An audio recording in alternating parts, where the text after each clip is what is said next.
Okay, we have two push buttons, and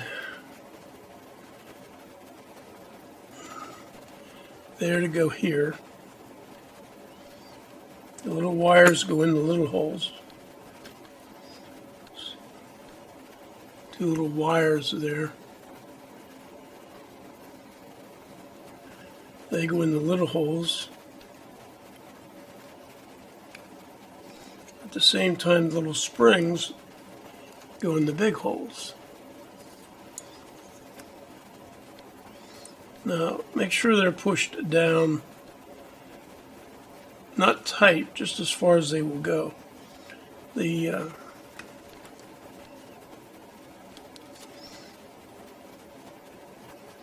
springy little legs there will hold it in place.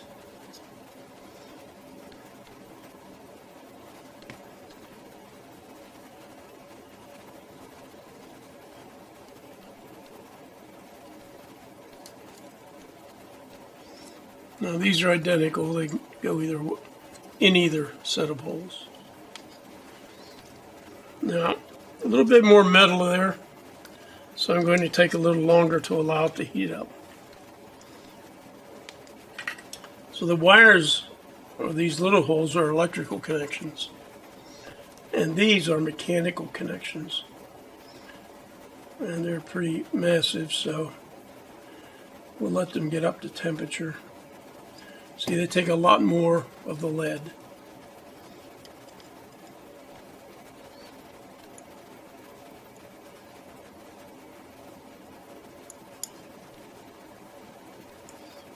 The little ones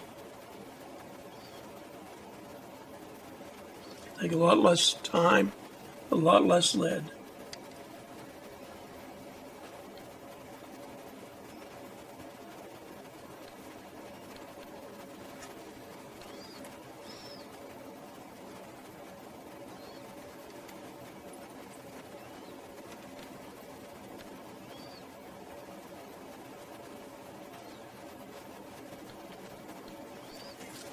We don't need to cut them off.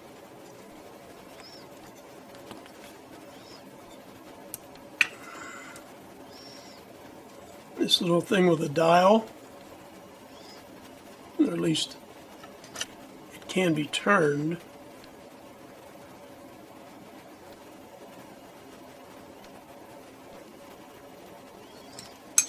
Is a potentiometer.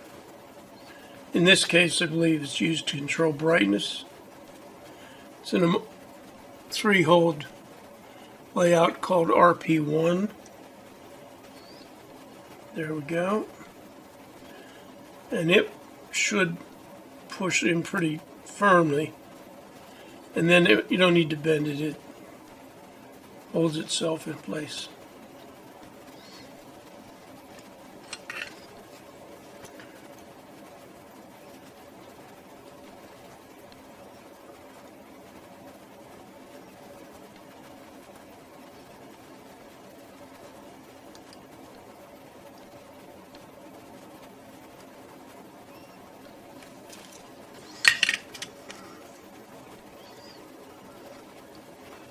So far, so good. We have a brightness sensor. It's a photo resistor. And a temperature sensor. It's a thermistor. BT1 is a battery holder.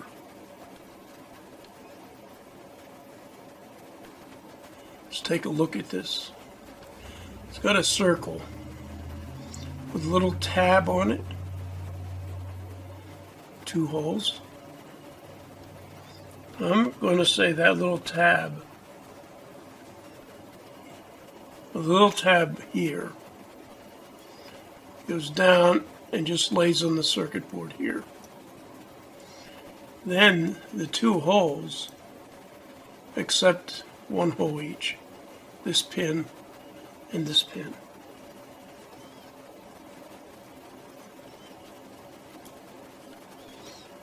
Like that. Got this little set of reverse acting pliers here.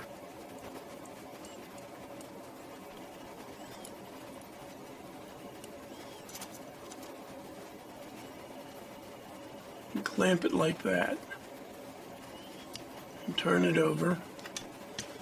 And the only thing that gets any solder is the two legs.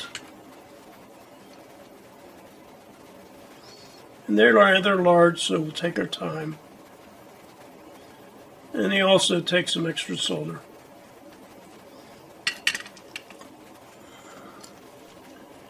We'll do this one.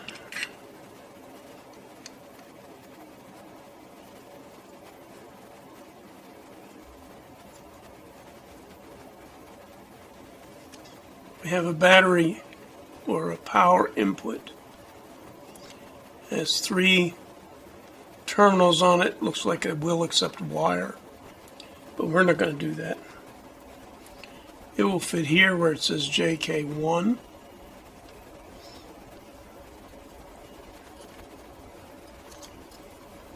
And it goes like that. See, it's loose. I'm not going to bend the lugs. I'm going to use my reverse acting pliers. Just hold it tight. A moment to talk about the reverse acting pliers. These reverse acting pliers should cost $3, maybe $5 on eBay. They're the ones that do not have the wooden insulated handles. I have a pair of them, and you see they're long and pointy, and they are rather tight, so okay. I found them not to be, they're too tight, and they tend to perhaps hold apart cattywampus. And they're more expensive.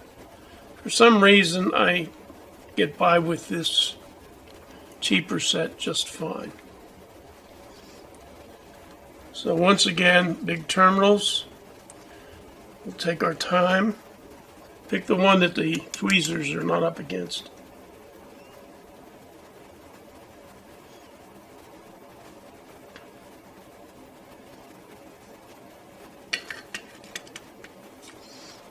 And we'll just move the tweezers so it's not up against this one.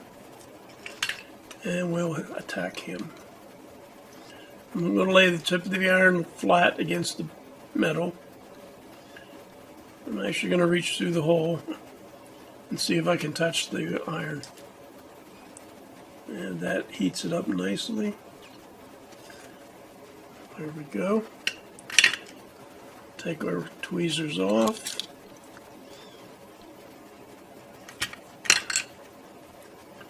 Same way here. Don't hold it on the edge like that. When you're soldering something flat, hold the iron against it like that, not on the edge like that.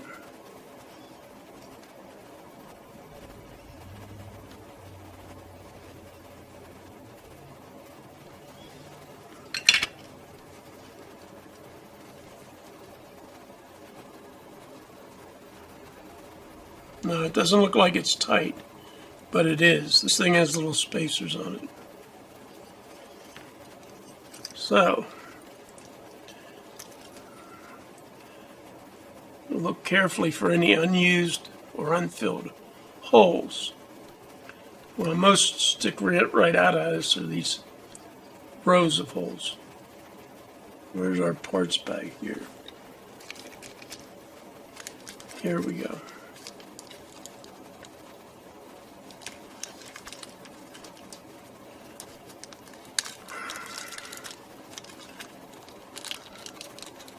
Now, theoretically, the orange styrofoam is anti-static. Not that these sockets are affected by static electricity. They aren't.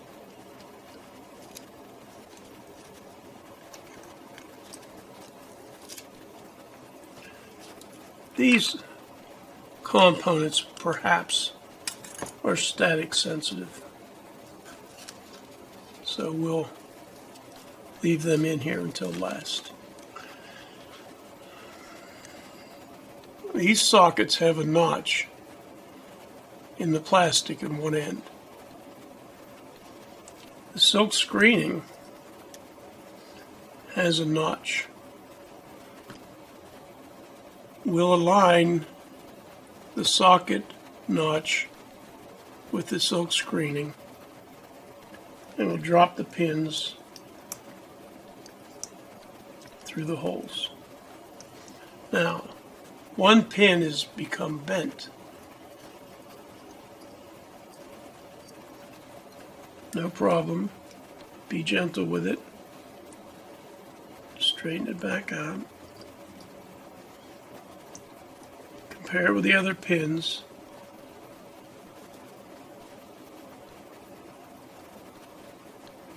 Don't twist it.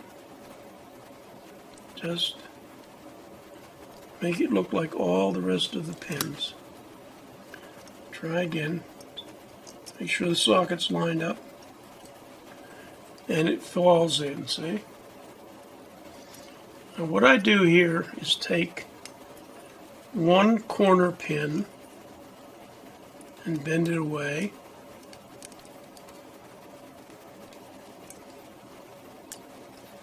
Then I take the opposite corner pin, that is the opposite end, opposite side, and bend it away. That way the socket won't fall out. The socket is not tight, but it's held from falling out.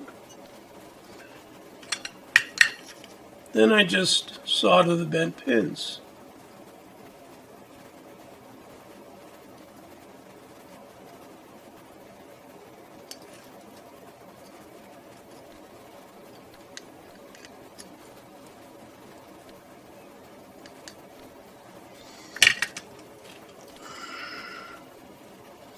Now these pins are 1/10 of an inch apart.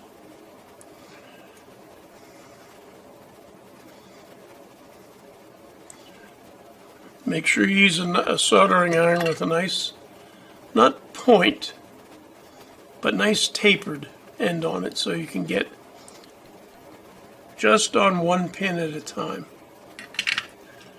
Then I take a rag or piece of paper towel, I look at the soldered pin and I sort of hold it like that. I'm not pressing on it, I'm just ready to press on it. And I'll melt this, and then after it's melted, I'll press the socket tightly against the circuit board. Then I'll do the same thing to the other end. I don't press until the solder is melted.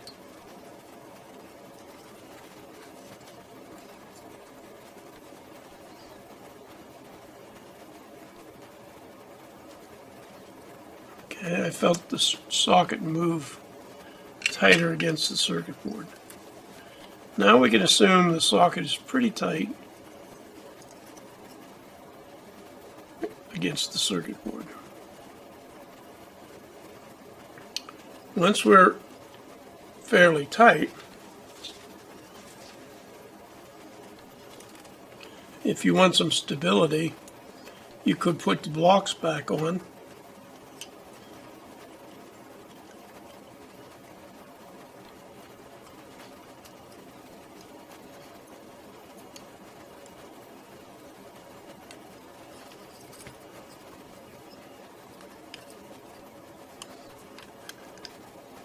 And 3 blocks is enough. See?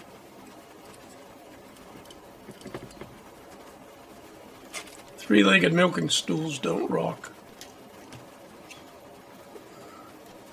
If you've ever seen a milking stool. Then we just travel down here. They're flat, so we hold the iron against the flat wise. They're fairly small, so doesn't take much heat. Doesn't take much lead.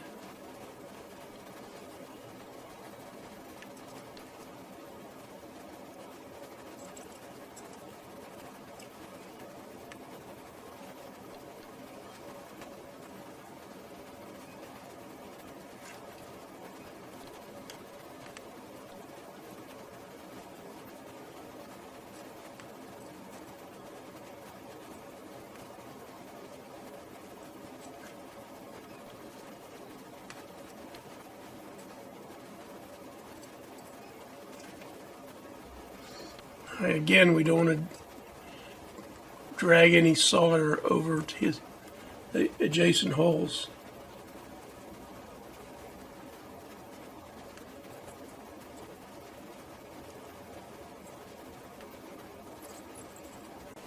Okay, that's the end of part 2.